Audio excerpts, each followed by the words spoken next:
O Ateliê é um podcast documental sobre uma pintora que, em 2022, decide denunciar uma escola de artes em que passou quase 3 anos. O relato dela é ecoado por dezenas de outras pessoas ligadas à escola que nós entrevistamos. Essa reportagem procurou ouvir todos os envolvidos e abriu espaço para o acusado dar a sua versão. Esse episódio, inclusive, é uma entrevista com ele. A denúncia ainda está em curso e até o momento da publicação desse episódio não houve um julgamento. Essa série tem descrição de violência física e sexual, e também de abusos.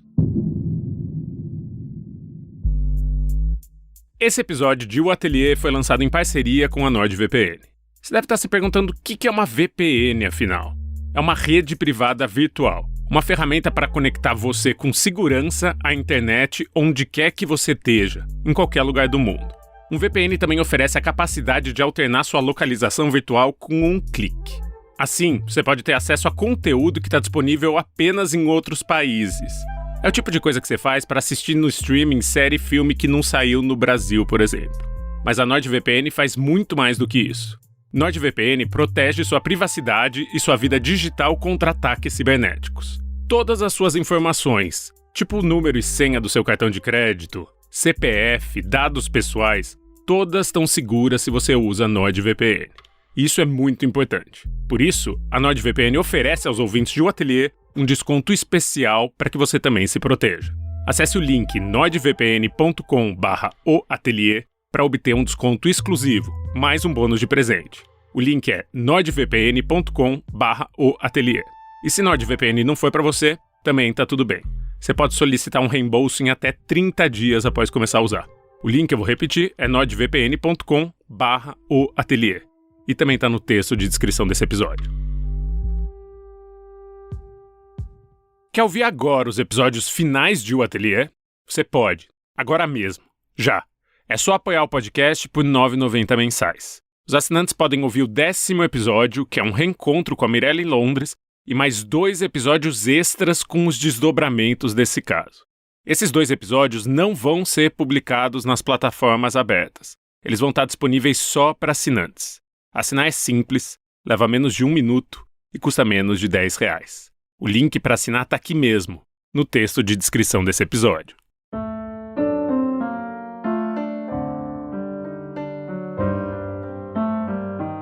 Não são nem 8 da manhã do dia 16 de dezembro de 2022. Faz quase 3 meses que ex-alunas denunciaram o mestre do ateliê do centro à polícia. Mas as testemunhas que elas indicaram nem foram ouvidas quando eu chego à rua Epitácio Pessoa. Aqui na esquina. Pronto, aqui mesmo. Pronto. Obrigado, amigo. Bom Obrigado, dia. Vilton. Bom dia. Eu já estou lá. Cheguei às 7h15, minutos antes do horário combinado. Estava esperando o Chico na frente de um restaurante que só vende cachorro-quente e que começou a levantar as portas para mais um dia de funcionamento. Eu estava de frente para o ateliê. No momento em que eu chego, vejo uma figura conhecida chegando com seu passo rápido. É Rubens Espírito Santo entrando no ateliê do centro. O Chico chega. Tudo bem? Tudo bem, você? Chegou a que horas? É uns 15 minutos, eu acho. Ele estava entrando. Ele tava entrando. Tava fechando o portão. Na verdade, o portão tava aberto. E ele veio fechar. Cara, acho que a gente tem que ir, sabia? Já? Não.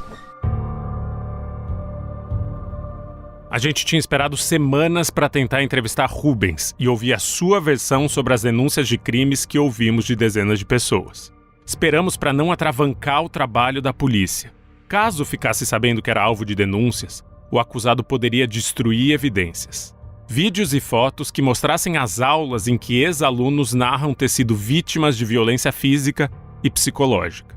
Ou ele também podia fugir se soubesse que foi denunciado à polícia. Mas as pessoas falam. No meio de outubro, alunos que ainda estão no ateliê passam a entrar no meu perfil de Instagram e ver meus stories, deixando ali um rastro de que estavam de olho. Uma artista que eu conheço há anos e que não tem ligação nenhuma com o ateliê me manda uma mensagem perguntando se eu estou investigando a escola do centro. É sinal que o elemento surpresa se foi. A notícia de que o ateliê está sendo investigado chegou ao ateliê. E em breve, Rubens pode não estar mais lá. É por isso que decidimos ir até o ateliê no último dia letivo do ano e tentar entrevistar seu fundador. É hora de entrar no ateliê e conversar com um homem que é acusado de violentar, achacar e agredir seus alunos. Eu sou Chico Felitti. E eu sou Beatriz Trevisan. E esse é O Ateliê, um podcast que investiga as denúncias feitas contra Rubens Espírito Santo, o fundador de uma escola chamada O Ateliê do Centro.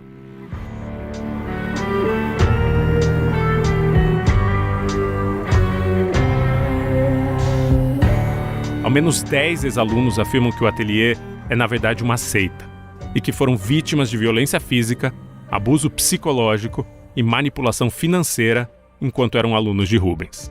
Em setembro de 2022, 3 ex-alunas vão à polícia e fazem uma denúncia formal. Nos meses que se seguem, esperam pelo próximo passo da polícia, mas ele não vem.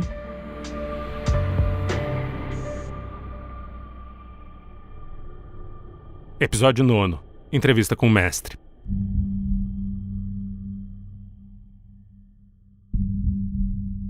Eu e Beatriz vamos até o portão. Ele tá trancado, mas a porta de ferro de descer tá aberta. Então dá pra ver o ateliê todo por dentro. E às 7h da manhã dessa sexta, estão lá dentro Rubens e 2 discípulos. A gente toca a campainha. Quem vem nos receber é o próprio mestre. Oi, bom dia. Bom dia. Você é o Rubens Espírito Santo, né? Sou. Rubens, prazer, eu sou o Chico Felitti. A Beatriz Trevisan, ela trabalha comigo. Nós estamos fazendo uma reportagem sobre o ateliê e queríamos falar contigo. Tá ótimo, ela vai abrir pra você. Maravilha, obrigado. Rubens está de camiseta cor de abóbora. Na cabeça, leva um chapéu cata-ovo azul com a etiqueta da marca Supreme na frente. Nos pés, usa tamancas de couro da marca alemã Birkenstock. Rubens pede que abram a tranca do portão e nos convida a entrar. Nós entramos. Olá, bom dia. Tudo bem? Prazer, eu sou o Chico. Sofia. Obrigadão. Além dele, já há um aluno e uma aluna dentro do galpão. Ele nos conduz até uma mesa que fica no meio da escola e sinaliza que a gente se sente. Rubens, obrigado por receber a gente. Eu sou repórter, trabalhei na Folha há 10 anos, escrevo para Piauí, escrevo livro e faço audiodocumentários, também podcasts. E nós estamos fazendo um podcast sobre o Ateliê do Centro. Olha que simpático. Rubens não demonstra surpresa com a nossa presença. E a gente veio conversar contigo para entender o que é o Ateliê, entender quem é você e bater um papo também sobre a história da escola. Posso chamar de escola? Pode chamar do que você quer, é bem complexo, na verdade. Pode chamar do que você quiser. Tá. Posso gravar a nossa conversa? Fique à vontade, pode fazer o que você quiser. Ele permite que a conversa seja gravada. Enquanto isso, outra discípula chega. Ela parece ficar intrigada com a nossa presença, mas o dono da escola a instrui a seguir com as suas funções. Bom dia. Olá, tudo bem? Não se preocupe, vamos fazendo as coisas naturais, assim. Tá bom? 2 dos discípulos pegam baldes e rodos e começam a lavar o chão do ateliê enquanto Rubens, eu e Beatriz conversamos na mesa. Putz, cara, isso daqui é um espaço que nasceu mais ou menos há uns... Neste lugar, exatamente onde a gente tá sentado, há uns 25 anos atrás, assim. Eu acho que tá fazendo já o café. Não tem. Tá. Ele às vezes para a entrevista para dar instruções aos jovens discípulos, mas, no grosso do tempo, ele consegue falar sem interrupções. E ininterrupto, né? Um negócio meio chocante, assim, porque a gente saiu meio que ileso da pandemia, o que eu acho bem incrível, cara. E geralmente aqui do meu lado, que é o centro, muita coisa fechou. Muito, o Lago do Arocho está devastado, tudo fechou. E coisa assim, E a instituição de ensino foi particularmente lesada pela pandemia, né? E coisas muitas assim, fecharam, tinha muitas... 70 anos, 80 anos fechou. E, cara, o ateliê, meio que a gente não depende de nenhum dinheiro público para existir. Então aqui funciona mais ou menos, cara, de maneira assim, bem... Exatamente por não estar envolvido com nenhum dinheiro externo. E o ateliê é concebido como uma instituição de ensino, é uma escola. É uma escola, mas se a gente pensar em escola no sentido, sei lá, que o Foucault entende escola disciplinar, não é. Né? É uma escola no sentido muito mais místico do que acadêmico. Por exemplo, se você entender também escola, o que o Gurdjieff fez, o que alguns mestres espirituais fizeram, eu acho que poderia se chamar de uma escola meio iniciática, assim. Porque aqui, cara, tem muito pouca relação com arte, estrito senso. Estou muito mais interessado que um menino rico, que é o caso dele, por exemplo, aprenda a fazer café, do que aprenda a desenhar. Então eu tenho muito pouca relação com o mercado de arte. E mais como você chamaria, uma escola de vida, assim, um preparo para questões práticas? Qual é a prioridade de ensino aqui? Então, você falou de fazer café e de aprender a fazer coisas práticas. Limpar o banheiro, por exemplo. E apesar, cara, de ser um lugar muito prático, que as pessoas são obrigadas a sei lá, fazer marcenaria, realmente limpar o banheiro, cara, eu tenho uma biblioteca particular de 7.000 volumes. Talvez, provavelmente, na mão de um particular, eu acho que é a maior biblioteca de estética do Brasil. Pensando, cara, que eu tenho livros, assim, raríssimos, mas realmente raríssimos, cara, eu não saberia outra pessoa que tem. Enquanto ele fala, usa como exemplo os discípulos que estão ao nosso redor. Quando diz que existem milionários lá dentro, aponta para o aluno que já estava lá quando a gente chegou. E Rubens nega que o ateliê do centro seja uma escola de arte. Como eu tenho alunos, isso vai ser importante, daí você vai sacar um pouco mais o ateliê. Eu tenho alunos que estudam ciências políticas em Colômbia, por exemplo.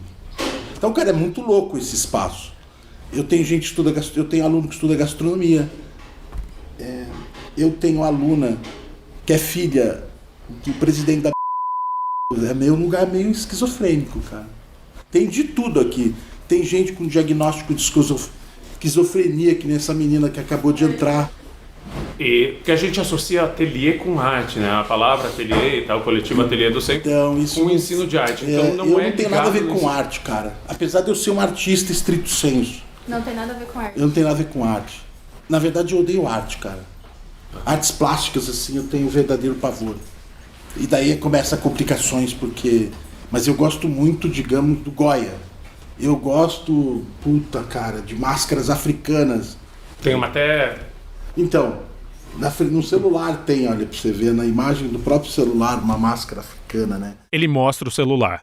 O plano de fundo do aparelho é uma foto de uma máscara africana feita de embalagem de comida e de latas de cerveja amassadas. Eu gosto muito de arte... Feita de lixo, né? Feita de lixo, exatamente, cara. Isso é obra sua ou não? Não. Isso é de um africano mesmo. Porque vocês produzem, né? Você produz e os alunos... Todo mundo produz. Mas eu acho que o foco aqui não tem nada a ver com produzir para o sistema de arte.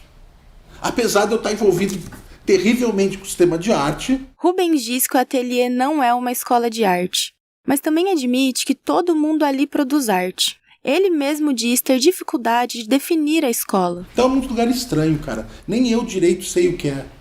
É o que nós estamos tentando entender. E até eu não sei. Você pode fazer perguntas, mas, cara, eu mesmo estou tentando entender. Como é que é o esquema de aula? Então, por exemplo, na prática, assim, tudo bem, na teoria eu entendi a função. Você vai ver, olha, as pessoas chegam, fazem o café, arrumam a mesa.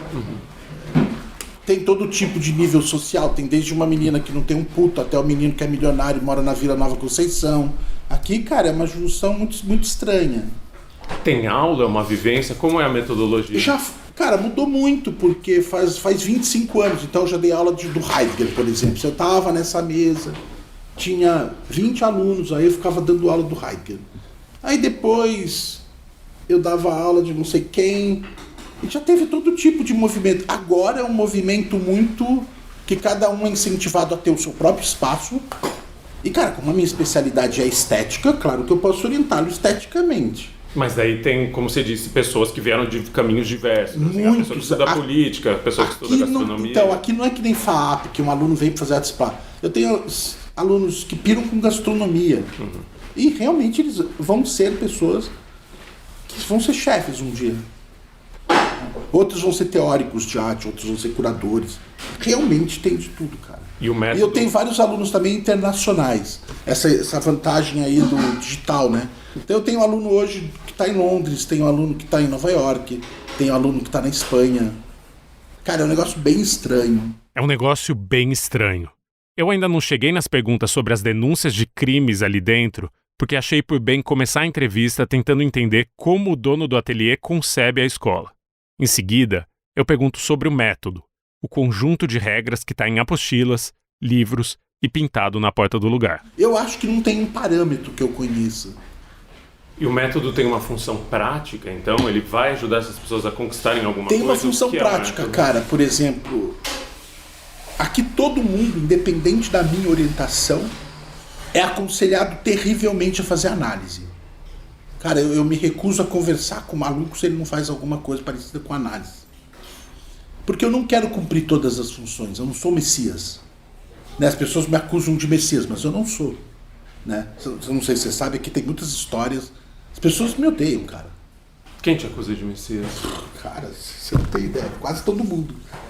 É sério, as pessoas acham que eu sou uma seita. Né? Tem visões muito equivocadas do ateliê, meu.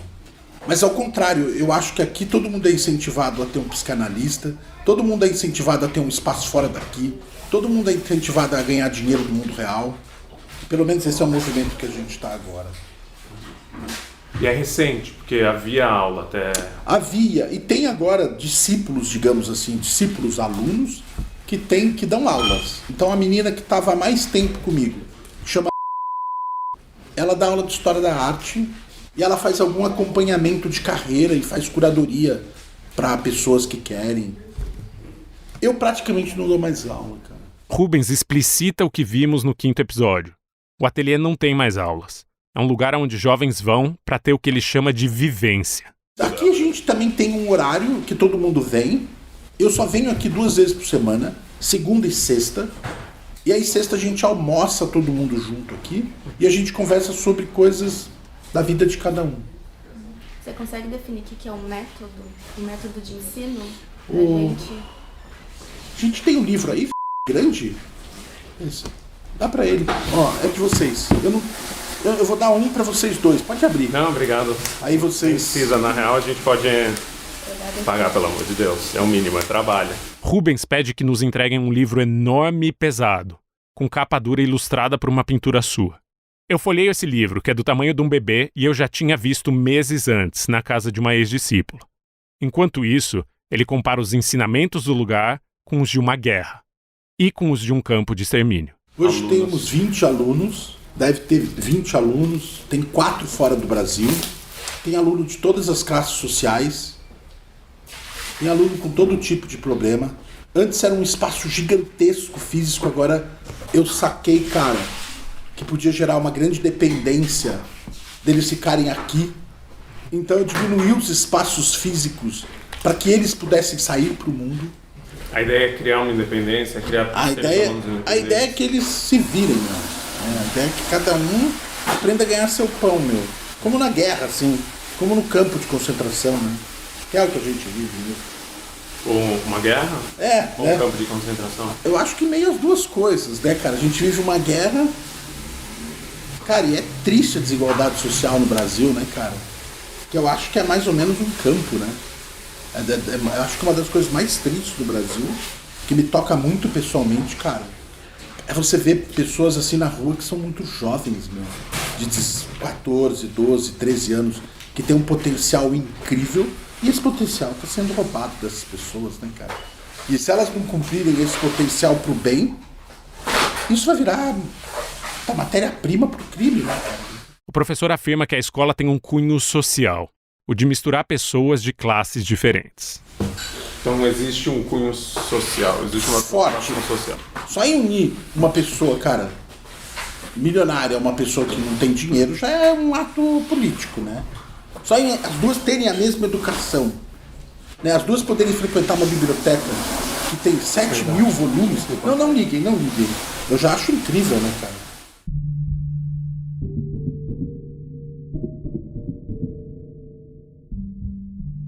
Rubens usa a palavra seita. Ele cita o termo seita antes mesmo de eu revelar que ex-alunos, ex-alunas e funcionários se referem assim ao ateliê. Eu aproveito o gancho para trazer à tona as denúncias que ouvimos sobre ele e sobre sua escola. E curioso que você disse agora que tem pessoas que afirmam que é um grupo fechado, que é uma seita. Talvez seja uma seita só no sentido que as pessoas entendem, porque elas não estão aqui. Por exemplo, agora você está vendo, então vem aqui, cara. Eu gostaria que todo mundo que me acusasse viesse aqui ver como que é. E achei também peculiar que você tenha falado dessas acusações antes da gente trazer essas acusações à tona.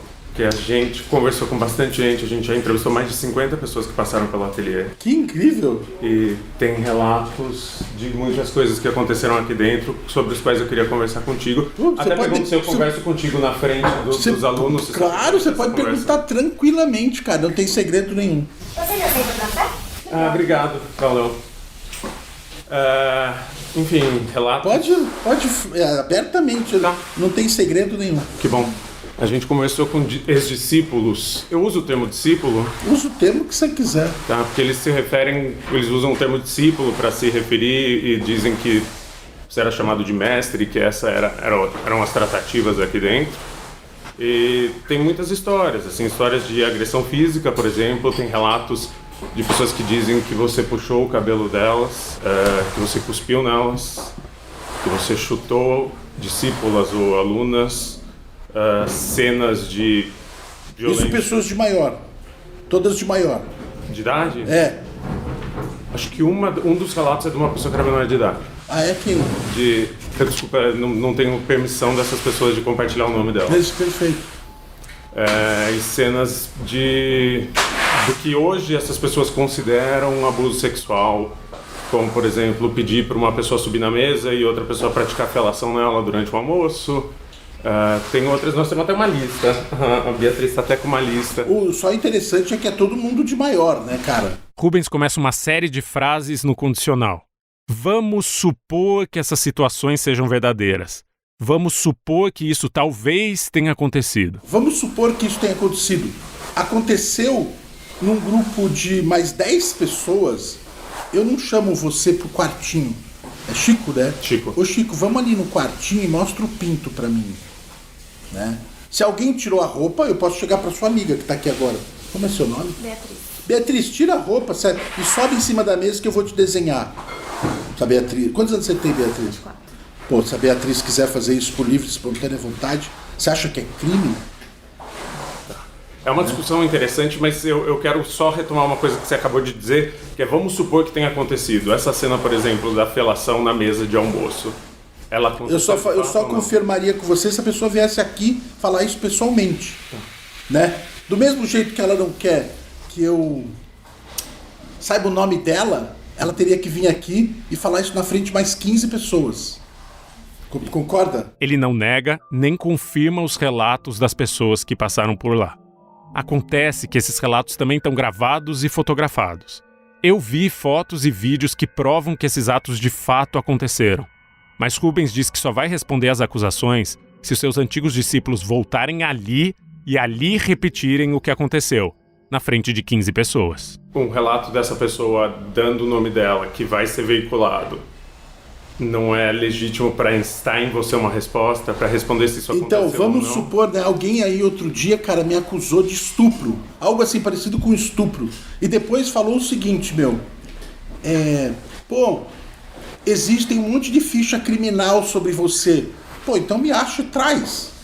Se você tem uma acusação, como tinha com o João de Deus, lembra? Eu escrevi um livro sobre o João. Pô, cara, maravilhoso, Tragam as acusações sérias e com provas. Senão eu já estaria preso. Você concorda, cara? Se eu estuprasse alguém, estaria na cadeia. Ainda mais num lugar aberto com 15 pessoas constantemente do meu lado. Por exemplo, vamos supor que eu fale qualquer coisa agora pra Beatriz. Tem mais 1, 2, 3, 4 pessoas aqui. O que a Beatriz aceitar fazer aqui, cara, é absolutamente público. Rubens defende que o que quer que tenha acontecido ali dentro foi público e consentido, mas ele não confirma o que de fato aconteceu. E eu pergunto se essas pessoas tinham autonomia para dizer sim ou não para suas ordens. Daí a gente entra numa outra seara, que é justamente essa afirmação de um grupo de pessoas de que aqui é uma seita e, portanto, não havia consentimento nesses atos. Portanto, essas pessoas faziam porque elas sentiam que tinha uma desigualdade de poder e que elas precisavam se submeter a um certo poder. Cara, uma escala de poder mínimo existe no mundo, em qualquer instância. Se você prestar o vestibular, se você não tirar a nota mínima, você está fora. Harvard tem regras aqui também. É que eu digo porque a gente ouviu isso de pessoas, a gente entrevistou muitas pessoas e muitas pessoas que afirmam que foram vítimas de crime aqui dentro, enfim, aqui dentro, na maior parte delas, disseram que no momento elas se dispuseram a fazer, ou elas não se negaram a fazer, ou elas não demonstraram repúdio porque elas tinham medo, ou porque elas se sentiam coagidas a fazer por causa de uma estrutura de poder, ou porque elas estavam investidas na figura do mestre e para elas era muito importante ser discípula, então... Veja bem, Chico, isso vai acontecer se você pesquisar a história de qualquer pessoa que tem algum tipo de instituição, as mesmas acusações vão existir. São acusações um pouco diferentes. A gente ouviu acusações de violências físicas. Por exemplo. Pô, mas então, Beatriz, essas pessoas teriam que fazer isso publicamente. Essas pessoas deviam fazer essas denúncias públicas. Uma das discípulas se aproxima da mesa e pede licença para entrar na conversa. Mestre, posso fazer uma pergunta pro Chico? Claro. Chico, e se essas pessoas sentiram prazer no ato, isso é crime? Elas não relatam ter sentido prazer. Mas e se é visível que elas sentiram prazer? Acho que o prazer não é uma coisa que se avalia de fora, não é possível, é uma coisa autodeclaratória. Só eu sei se eu sinto prazer num ato ou não. É difícil de avaliar por fora, até porque a pessoa pode simular um prazer porque ela acha que o grupo espera aquilo dela, enfim, não acho que é o tipo de coisa que dê pra ferir de fora. Depois da fala da sua aluna, o mestre parece fazer uma comparação entre a escola e um clube de sexo sadomasoquista. Sabe lugares fechados que as pessoas praticam sexo violento, por exemplo? Aqui perto tem vários desses lugares. A polícia não pode fechar, cara. As pessoas vão ir lá, quem tá advogado, médico. É que eu moro aqui há 25 anos. Sim. Aqui perto tem lugares de sadomasoquismo. E os frequentadores são advogados, médicos, enfermeiros. Mas aí a pessoa busca um lugar para uma prática consentida da dor que vai trazer prazer e é um pacto entre as pessoas aqui é envolvidas. idêntico. Por exemplo, aqui tem muitas pessoas aqui que não são do sexo, entre aspas, normais, né? Aqui é um grupo muito estranho. A pessoa sabe que tem determinadas regras. Ela fica, se ela quiser. Quais são essas regras? Uma, por exemplo, há um critério aqui de jogar água no espaço de manhã. Como as pessoas estão fazendo. Exato, não pode não fazer. Mas daí é uma regra de faxina, vamos dizer assim. É diferente de... Mas tem outras regras, por exemplo. Você puxar o cabelo de uma pessoa que chega atrasada e colocar a cabeça dela debaixo do tanque. Eu prefiro, por exemplo, mas aí... você já foi pro México? Então, no México tem rituais de sacrifício de humanos na época, há 500 anos atrás. E era sagrado. Como que você vai julgar isso a partir de hoje? Mas nós não somos azteca, nós estamos em 2022, num lugar em 2022. Mas o ateliê tem suas leis próprias. Cara, você não pode vir aqui e julgar esse espaço sem frequentá-lo. Eu proponho para vocês dois virem aqui e frequentarem isso por 1 ano. Obrigado, não, eu tenho que trabalhar. Então, exatamente, eu também. Então você me dá licença, cara, eu tenho que trabalhar também. Então acabou.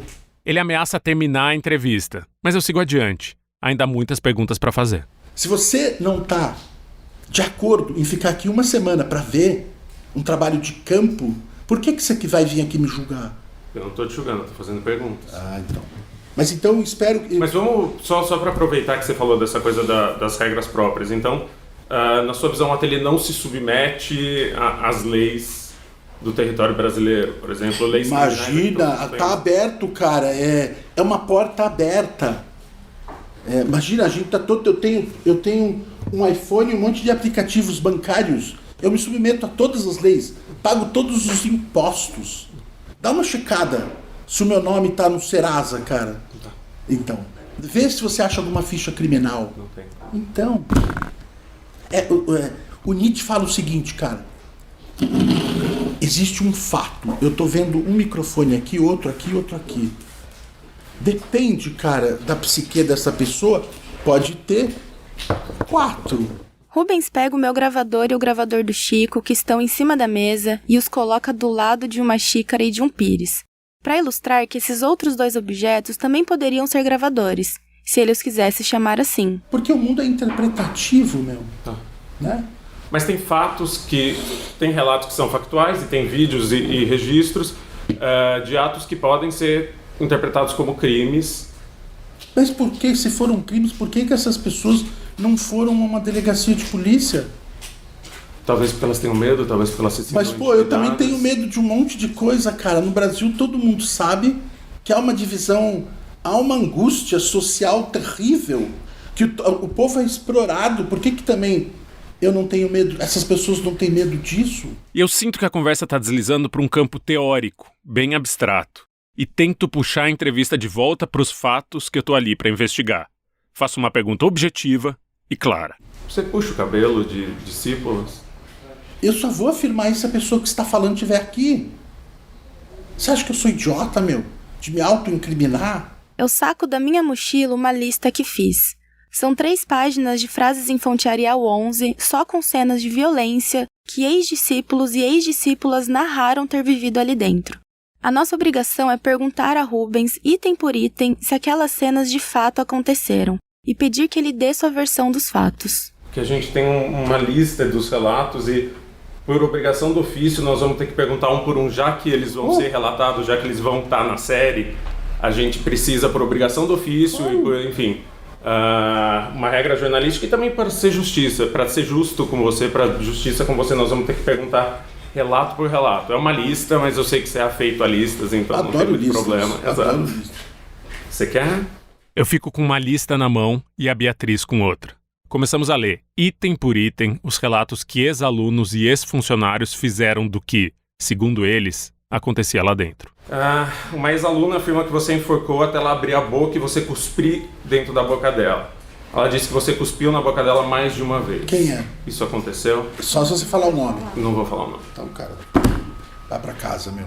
Uma ex-aluna afirma que você apertava a vagina e os peitos dela com frequência. Isso é verdade? Chama a pessoa aqui. Eu só respondo essas perguntas, cara, se tiver aqui 20 alunos, mais essa sua aluna e eu e você. Rubens se nega a responder. Repete que só vai comentar as acusações se a discípula que as fez for até ali pessoalmente e repetir a história na frente de 20 alunos. Eu fico curioso. Por que os 20 alunos? Porque daí você vai ver dentro de um contexto. Você vai ver uma coisa... Por exemplo, você sabe que eu tava agora no Cerrado. Cara, as pessoas ficam peladas. Os índios ficam pelados. Os índios, cara, eles aplicam...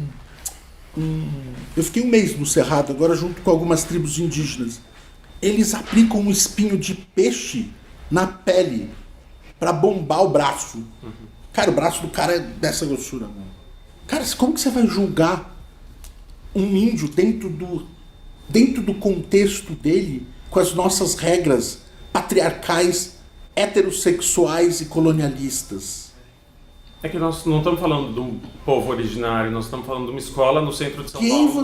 Mas quem é você, cara, pra saber que aqui não é um povo originário? Aqui, chama atenção quando ele levanta a possibilidade de o ateliê não ser uma escola de pessoas ricas no centro de São Paulo, mas sim uma aldeia indígena. Tem uma fala que me chama ainda mais atenção do que isso, a que vem a seguir. É provável que Rubens já soubesse da investigação jornalística por causa da fofoca, mas parece que ele ainda não sabe que foi denunciado à polícia. Elas podiam ir numa delegacia de polícia fazer uma denúncia. Talvez algo as impeça, talvez algo... Pô, aí, cara, você vai ter que fazer uma investigação muito profunda. Porque você só não pode ouvir um lado, né? Por isso que estamos aqui. Mas daí seria mais interessante, cara, talvez seria interessante você perguntar também, se você investigou 30 pessoas ou 50 que saíram, investigue todas as pessoas que ficaram. É o nosso intuito agora. Né? Começando por você. A questão é que a gente precisava começar por você, já que, enfim, a pessoa dos relatos é você, depois eu vou tentar falar com todas as pessoas que ainda estão aqui dentro, que meio estão aqui dentro, saíram sem sair, enfim, já...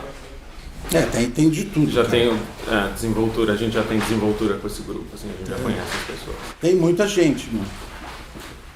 E como você recebe esses relatos? Eu não revelo que ex-alunas já foram à polícia, mais de 2 meses antes dessa entrevista. Não quero atrapalhar a investigação. Então, prossigo com a conversa sem revelar essa informação. A seguir, Rubens começa a se vangloriar do poder que tem, ou que pensa ter. Porque eu sou uma pessoa, como você falou, talvez muito poderosa. É bem assustador, cara. O quê?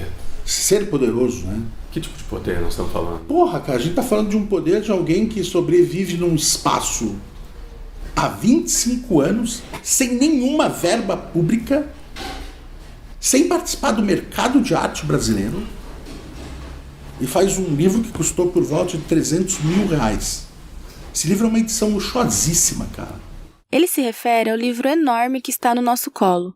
Um livro que eu já conhecia. Um livro que foi custeado por uma das suas discípulas. Mas ele nega que o dinheiro tenha vindo de uma aluna. Mas ele foi pago por discípulos, não foi? Não, foi pago por uma colecionadora. Uma discípula? Uma discípula, mas uma colecionadora. Uma discípula. Eu prefiro, então, a interpretação. Eu prefiro uma colecionadora. Que coleciona a sua obra. Que coleciona também Bram Van Velde, coleciona também Vivian Maier, coleciona também Cartier-Bresson, coleciona também coisas africanas, coleciona de tudo. Mas tem esse fundo de obra, fundo de arte aqui, que as pessoas compram, os discípulos compram suas obras, né? Mediante eu estar com uma metralhadora na cabeça dela. Sabe, eu encosto a metralhadora na cabeça dela e se ela não comprar, ela morre. Existem outras formas de intimidação, não só uma arma. Então uma outra assim, eu vou te espancar dentro do shopping Iguatemi, bater em você até você sangrar, se você não comprar um desenho meu. Mas não existiu uma certa pressão e um certo status em ser colecionador da obra de Hess? Ah, é também ser do Picasso, do Gerhard Richter. Eu amaria, cara. Por sinal, tem alguns trabalhos do Beuys. É do mesmo jeito que eu adoraria ter um desenho do Rodin. Mas rola autonomia dentro do ateliê, porque a gente já ouviu relatos que as pessoas dizem que elas se sentiam muito coagidas, que elas não sentiam espaço para falar não para as coisas. Você sabe que é uma universidade de primeiro escalão? Já teve em alguma? Você sabe o que é Colômbia? Eu fiz mestrado em Colômbia. Então, Colômbia, cara, é um lugar que se você não tirar determinada nota, está fora. Eu tenho uma aluna, cara, por piradela, ela gosta de tirar um aproveitamento de 97%. Acho que lá, se você tirar uma nota muito ruim, o que você acha que você vai sentir? Só Colômbia tem mais ou menos 70 prêmios Nobel. Imagina a pressão dessa escola, Beatriz. De novo, Rubens começa a falar de universidades americanas, de prêmios Nobel e de artistas obscuros. Ele se vira para mim e questiona o meu nível de ensino, mas parece se recusar a falar do que é fato nas acusações contra ele. Em vez de responder as perguntas, ele encena ordens para mim e para o Chico. Enfim, mas nós não estamos falando só da pressão que a pessoa se autoimpõe, de ter um bom desempenho, ou enfim, de não perder aquele dinheiro que ela investiu. Nós estamos falando de pessoas que se sentiam pressionadas a pegar empréstimo em banco para comprar sua obra ou para pagar coisas para você, como charutos. Isso ela fez porque ela livre e espontânea vontade dela, só se ela for louca. Ô, Chico, você pode comprar um charuto para mim lá no shopping agora, durante essa entrevista? Estou um pouco ocupado no momento. Então, como que eu vou te obrigar? Ô, Beatriz, mostra o peito aí. Cara, ela mostra se ela quiser. Nós não somos seus discípulos, a gente não está submetido a um poder e uma estrutura. Mas ninguém é meu discípulo, eu nunca falei isso. Isso é uma loucura. O uso da palavra discípulo está registrado em vídeos, em livros, em apostilas, em atas. Mas, cara, isso pode ser ficcional, que nem o Bob Dylan ficcionou. Cara, não tem um pai. Não é ficcional, é registrado, tá? Não, mas isso, cara, tá registrado também, que o Bob Dylan tá registrado igualmente. Depois de simular uma ordem para que eu tirasse minha roupa, Rubens se compara a Bob Dylan. Então é uma mentira que havia subordinação, não havia uma relação mestre-discípulo. Eu acho que mais, cara, você pode atribuir a palavra que você quiser a qualquer pessoa. Cara, se alguém quiser me chamar de xícara, o que eu posso fazer? E se você tá há 20 anos com pessoas te chamando de xícara, isso é um acidente? Cara, e se só desse grupo que você tá falando, uma pessoa hoje, atual, fazer isso? 20 não fazem. A gente tem... Que saíram. Não, relatos de hoje. Ah, é? De quem? De pessoas fazendo. Então hoje, pessoas... De novo. Mas você fez entrevista, então você pode falar, elas estão aqui. Então me mostra ela, Chico. Eu não posso trair a confiança das pessoas, mas o que eu posso te dizer é que sim, há registros de hoje, as pessoas te chamam de mestre hoje aqui dentro. Não, me chama. Não, mais gente. Pô, mas então, cara, você... Mas então você atual, que tá aqui? Quem? Mas então você teria que falar quem? E também, se ela, mesmo que ela chame, o que eu posso fazer? Se ele fala, ó, tá proibido de me chamar de alguma coisa. Por exemplo, eu sempre chamava o meu pai por Benedito. Eu nunca o chamei por pai. É um pouco frustrante entrevistar alguém que faz tanto rodeio, que não responde a uma pergunta simples: houve ou não houve violência dentro de uma escola? E eu deixo parte dessa frustração extravasar. Cara, gente, tem uma questão aí muito semântica. Eu acho que nós estamos um pouco mais abaixo do plano teórico e nós estamos falando de acusações graves, de ter chamado a aluna de putinha da Vila Madalena e nunca ter cuspido em pessoas. Nós estamos te perguntando se isso aconteceu ou não e a gente vai pro Bob Dylan e semântica. Então, sabe por quê, cara? Uma discípula começa a imprimir documentos. Esse barulho que você escuta é da impressora ligada. Se você estudou em Colômbia, você é minimamente inteligente, né? Se você for minimamente inteligente, como que você vai julgar uma situação de campo estando fora dela?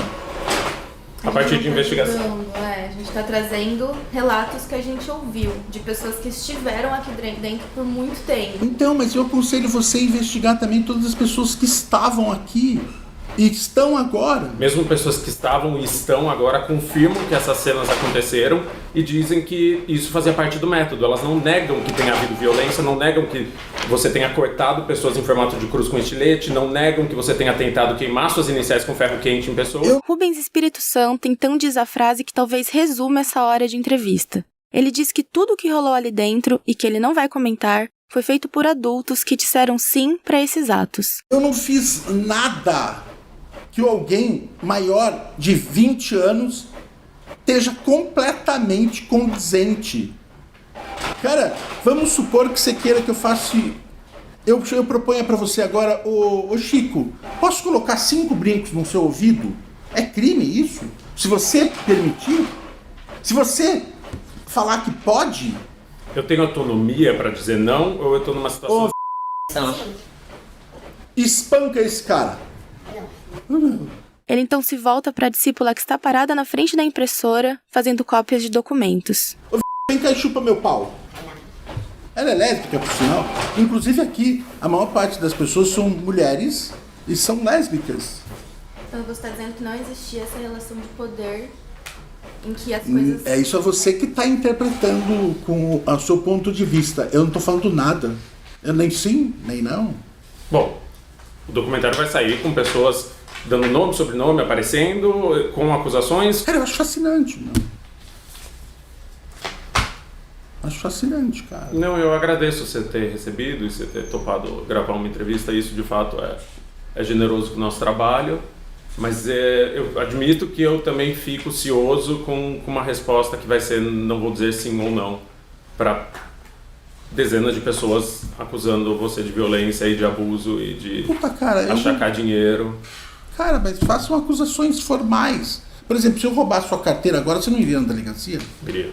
Então, cara, você acha que tem alguma autoridade sobre você agora que eu estou exercendo? A situação de abuso é mais complexa que isso e ela demora para crescer, né? Nós estamos tendo um contato profissional eventual que vai terminar daqui a meia hora e eu vou retomar minha vida. As pessoas que entraram aqui dizem que deram confiança e se fragilizaram e se abriram e aos poucos entraram numa relação abusiva da qual elas não conseguiam sair. Rubens diz que não vai responder às acusações pela imprensa, só se for intimado pela polícia ou pela justiça. Ele então propõe que eu acompanhe o ateliê por dentro antes de publicar essa série. Mas eu já acompanhei o ateliê por dentro quando a Júlia Alta se matriculou ali. Então, mas eu acho que seria muito importante, cara, se você quiser fazer um bom documentário, talvez você vivenciar uma coisa. Eu venho, não tenho problema nenhum. Você podia vir toda sexta, vir almoçar aqui. Eu não me oponho. Então, tá convidadíssimo, cara. Você e a Beatriz. Mas hoje é a última sexta do ano, pelo que eu vejo no quadro. Mas venha todo o ano que vem, antes de você colocar isso no ar, venha, cara. Rubens insiste que as aulas eram abertas e em grupo. E que, para ele, isso anula a possibilidade de ter havido abuso no ateliê. De novo, ele se volta para mim e simula uma cena. Também pergunta se eu já fiz psicanálise e quanto eu pagava por cada sessão. Aqui, cara, nunca foi feito nenhum desenho no quartinho fechado com uma menina. Eram coisas feitas com 15 pessoas. E por ser feito uma coisa em grupo e aberta, isso invalida a possibilidade de um crime ou de uma agressão ou de um abuso? Depende do que você entende por abuso. Você não acha, por exemplo, o salário mínimo no Brasil um abuso? Você não acha agora no ministério, cara, ter pouquíssimas mulheres e negros um abuso? Num governo de esquerda? O que não desqualifica puxar o cabelo de uma pessoa, cuspir nela, xingar, chutar. Vamos supor que a Beatriz está aqui agora e ela fala assim, cara, eu submeto a uma coisa, eu vou cuspir em você. Se ela aceitar, qual o problema? Mas, de novo, a gente tá dizendo que as pessoas dizem que estavam numa relação que elas não se sentiam livres para negar. Mas isso é absurdo, cara. Isso é absurdo porque não tem um segurança na porta. Não tem uma arma apontada para sua cabeça. Percebe? É que nem, Beatriz, se eu quisesse... Você já fez análise na sua vida? De verdade, assim, com um bom psicanalista? Quanto você pagava na sessão? Eu prefiro não falar. Então, um bom psicanalista aqui em São Paulo não cobra menos de R$700 40 minutos. Um bom psicanalista, um cara de primeiro time. Eu fiz análise muito tempo com o Caligares. Sabe quem é o contato do Caligares? Vamos supor, cara, que dentro da sessão eu falava coisas. Você acha que eu vou contar para você o que eu falava na sessão? Por que não prendem o Caligares dentro da sessão psicanalítica? Ele morreu. Não, porque tem uma coisa que eu não sei se vocês sabem, pesquisem. Há dentro da sessão psicanalítica um acordo, inclusive eu penso que jurídico. Uma vez eu vi uma palestra muito bonita do Ricardo Goldenberg. O que acontece dentro de uma sessão, inclusive ele não pode contar. Sim, existe um sigilo do advogado-cliente e também é de psicanalista. Psicanalista-paciente, mas aqui é uma escola. Nós não estamos falando de nenhuma dessas mas aqui é uma categorias. escola iniciática. O que é iniciática? Eu não sei. Iniciática, cara, é uma coisa que eu conheci agora no Cerrado. Chama Matriz Saddam. Iniciático, cara, é um lugar que está claro que a formação é muito ampla. Ela não é artística.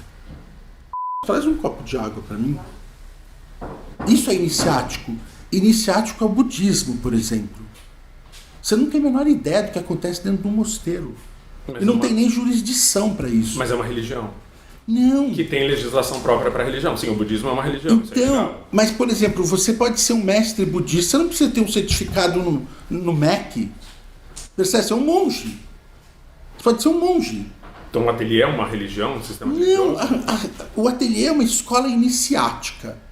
Não é uma religião e não é uma seita.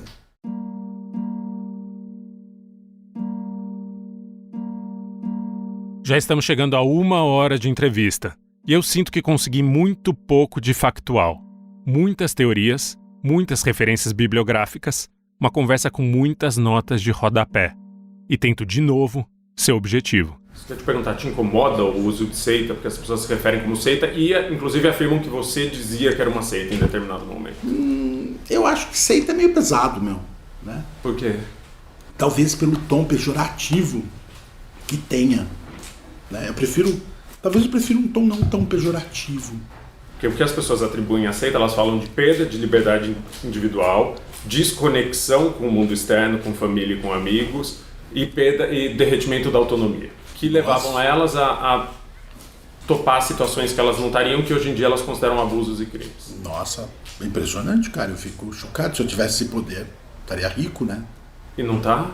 Imagina, não tenho nada. Eu não tenho casa própria. Eu não tenho apartamento. Mas seu apartamento é belíssimo. É belíssimo, mas, cara, ele é alugado. Ele não é meu. Ele não é meu. Mas você subiu na vida, né? Meu único patrimônio é livro, cara. Então, exato. Uma coleção de o quê? 7, 8 mil livros? 7 mil livros. Custa dinheiro. Pô, claro. Vale alguns milhões hoje. E como, por exemplo, a do Gabriel Garcia Marques, tem 5 mil volumes. O Warburg tinha 180 mil em vida. 300 mil volumes depois da morte. Rubens se elogia mais uma vez. Cara, eu sou muito inteligente, velho. Você é muito inteligente. Muito inteligente. Como qualquer pessoa que eu acho que se dedica à arte seriamente, é muito inteligente, muito culto. Ele diz que compra roupas de marca como a Gucci e viaja de classe executiva porque tem amigos. E se compara a Arthur Bispo do Rosário, um dos maiores artistas plásticos da história do Brasil.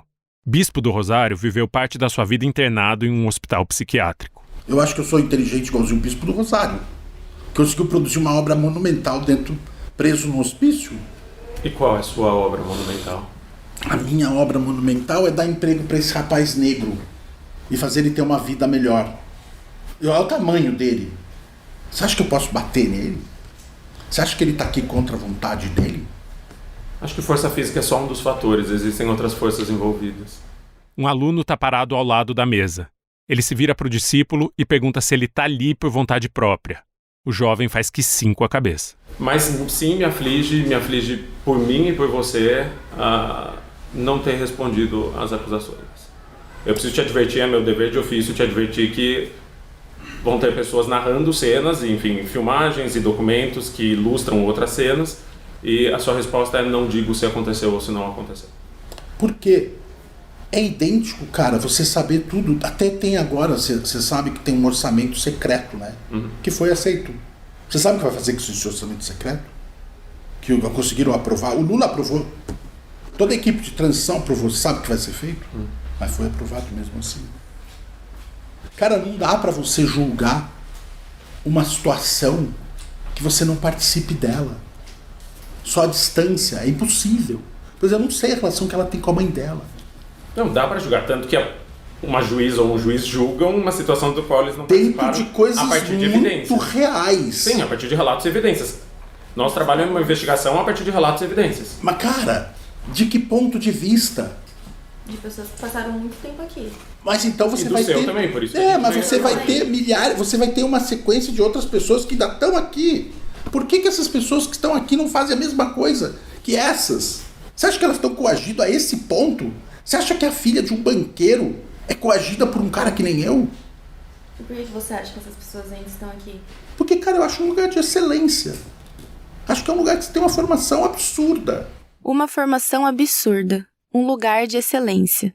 Os autoelogios pipocam sem parar no discurso de Rubens. E, de novo, eu tento trazer a entrevista para onde eu acho que ela deveria estar.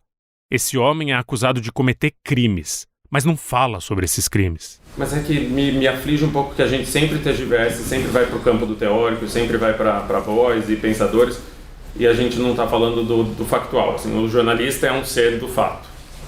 Eu também. Então, por isso, nós queremos descobrir os fatos e eu queria uma resposta. Assim, é verdade que você chutou uma aluna menor de idade até cair no chão, e quando ela estava no chão chorando, você também começou a chorar porque tinha machucado o braço? Ele para por um segundo e pensa. Só então responde. Ele parece corrigir uma informação da cena que uma das entrevistadas narrou, em vez de negar esse acontecimento. Essa aluna de menor, você falou? Ela tem 27 anos. Então isso aconteceu. Não sou bobo, cara. Você acha que eu vou afirmar o que você está me falando? Eu só falei que ela tem 27 anos. Ela quem? É uma pessoa que estava sendo chutada numa cena... E que ainda participa do ateliê. Talvez seja outra, porque na época era de menor. Era menor de idade essa pessoa. Pô, que demais. Fala pra essa pessoa fazer essa acusação pública. Vai fazer. E provas, né, materiais, fotos dela ser agredida. Eu acho incrível, cara. Vai dar pano pra manga, né? Porque qualquer pessoa que esteja criando alguma coisa, você tem que concordar que é muito polêmico, né? Mas quando esses relatos se repetem de pessoas de momentos temporais diferentes, pessoas que estavam na fundação do ateliê, pessoas que estavam no começo do ateliê, pessoas que estavam na década de 2010, pessoas que estavam na década de 2020, elas se repetem e essas pessoas se encontram e confirmam a versão da outra, e pessoas que trabalharam aqui dentro confirmam. Qual você acha que vai ser a opinião de alguém que foi recusado em Harvard? Se ele tentou fazer Harvard e não foi aceito, qual você acha que vai ser a opinião dele? Sei, vai ser triste, né? Ele vai falar que Harvard não é tão interessante. Então essas pessoas foram rejeitadas e por isso tem rancor? Eu não sei se rejeitadas. Eu acho que qualquer coisa que você tenha dificuldade para entender, talvez você tenha tendência a marginalizar. E esses relatos são inventados, então?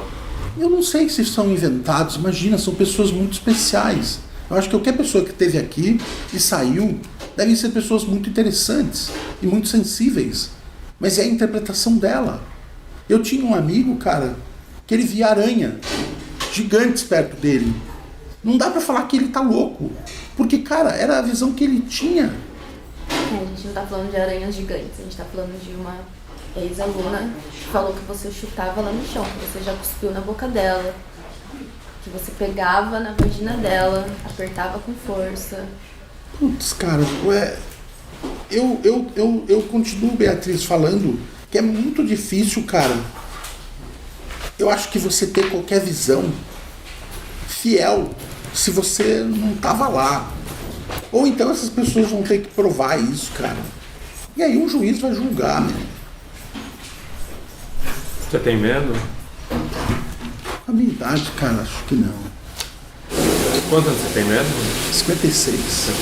Bastante, cara. Nenhum medo, cara. E talvez, cara, eu tenho uma experiência com a morte muito cedo, cara. Minha mãe morreu muito cedo. Então eu vi a dor muito de perto, cara. E eu vejo a dor social do meu país muito de perto, cara. É hora de terminar a entrevista. Outros discípulos estão chegando e vai começar o dia mais atribulado da semana no ateliê. Rubens já ouviu a maioria das acusações que fizeram contra ele e se negou a ouvir as demais. Respondeu que não nega nem confirma, sempre citando filósofos e povos originários. Era isso, eu vou te mandar uma mensagem no WhatsApp para você ter meu número, estou à disposição, caso queira conversar. Nesse período de fim de ano estou inteiro trabalhando, porque a série deve estrear em janeiro. Acaba o ateliê agora, dia 20, cara. A segunda-feira que vem, termina o expediente. Não, mas caso você queira entrar em contato comigo, eu tô... Férias absoluta. Descanso absoluto. Merecido, cara. Você não sabe como aqui é tenso.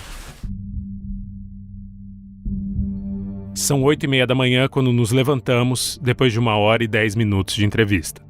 Rubens Espírito Santo, obrigado por essa entrevista. A gente vai usar trecho delas nesse documentário sonoro. Pode levar o livro. Obrigado. Valeu, cara. Mas eu vou te mandar uma mensagem de qualquer forma. É justo que você tenha meu contato, caso você queira falar comigo. Imagina. Valeu, cara. Obrigada pela entrevista. Eu peço para fazer uma foto dele sentado à mesa na frente do quadro de avisos. Ele topa. Eu e a Bia pegamos nossas mochilas, levantamos da mesa e vamos embora. Obrigado, gente. Tchau, bom trabalho. Tchau. Boa sexta. Tchau. Tchau. Obrigado. Não são nem 9 da manhã e nós estamos fora do ateliê do centro.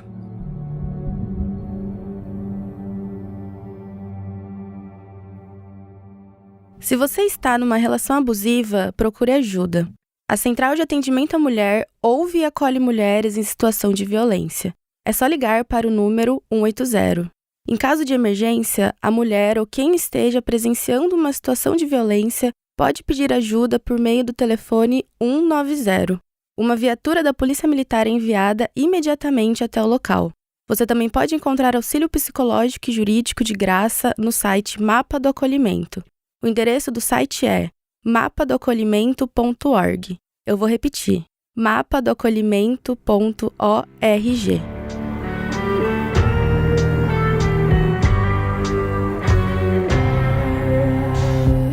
O Ateliê é um podcast da Pachorra Felite, áudios, livros e filmes. Eu sou Chico Felite, criador, roteirista e apresentador. Eu sou Beatriz Trevisan, produtora e apresentadora. A produção executiva é de Renan Bianco. Esse episódio também tem produção de Maria Leite. A edição e a direção de som são do Luan Alencar. A trilha sonora original é de Vitor Oliveira. Pedro Fida é consultor jurídico e também responsável pelos Business Affairs. A arte de capa é de Catarina Pignato, sobre tela de Mirella Cabral. A gerência dos canais do podcast é de Domênica Mendes. E a consultoria jurídica é de Eduardo Giuntini Martini. As narrações foram gravadas na agência de podcast em São Paulo. O próximo e possível último episódio da série vai ao ar na quarta que vem. Nesse meio tempo, eu posso pedir que você siga o podcast e, se achar merecedor, dê uma nota pra gente. E, se você quiser ouvir agora os últimos episódios de O Ateliê, você pode. Agora mesmo. É só apoiar o podcast por R$ 9,90 mensais. Os assinantes podem ouvir já o 10º episódio, que se passa em Londres, e também mais 2 episódios extras, com os desdobramentos desse caso. Esses 2 episódios não vão ser publicados nas plataformas abertas. Vão estar ali só na Aurelo para os assinantes. Assinar é simples, leva menos de 1 minuto e custa menos de R$10. O link para assinar está aqui mesmo no texto de descrição desse episódio. Vai lá. Um trabalho desses custa tempo e custa recursos. Obrigado e até breve.